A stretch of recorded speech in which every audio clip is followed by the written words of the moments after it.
سلام رفقا، من اومدم با یه آموزش بافت هلندی. در قدم اول آموزش ما رو به خوبی شونه میزنیم و فرق وسطمون رو ایجاد میکنیم و مطمئن میشیم که هیچ گونه گره یا به هم چسبندگی بین تار موهامون وجود نداشته باشه.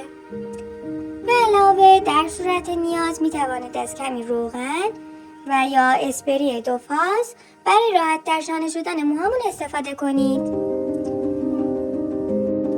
خب رفقا، الان نرم کننده موهمون رو در این قسمت به خوبی روی موهامون شونه میزنیم که خوب بخوابه. حالا از قسمت کنار جلوی سرمون یک مثلث کوچک ایجاد میکنیم. سپس مطابق عکس این مثلث را به 3 رشته تقسیم میکنیم. همین مراحل آموزش بافت موی هلندی را برای سمت دیگر موها نیز تکرار کنید. به جای بافت دقت کنید و سعی کنید برای بهترین نتیجه ممکن قرینگی بافت را رعایت کنید.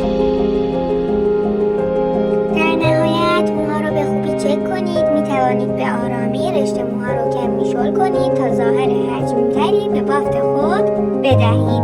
همچنین اگر خورده موهای زیادی دارید از مقدار ژل حین بافت استفاده کنید و در نهایت هم می توانید به وسیله اسپری خوب موها را در جای خود فیکس کنید. خب رفقا، تمام مراحل ذکر شده را در این قسمت از بافت مو تکرار میکنید. خب رفقا، اتمام کار. فالو کنید، لایک کنید تا ویدیو بعدی. خدا نگهدار.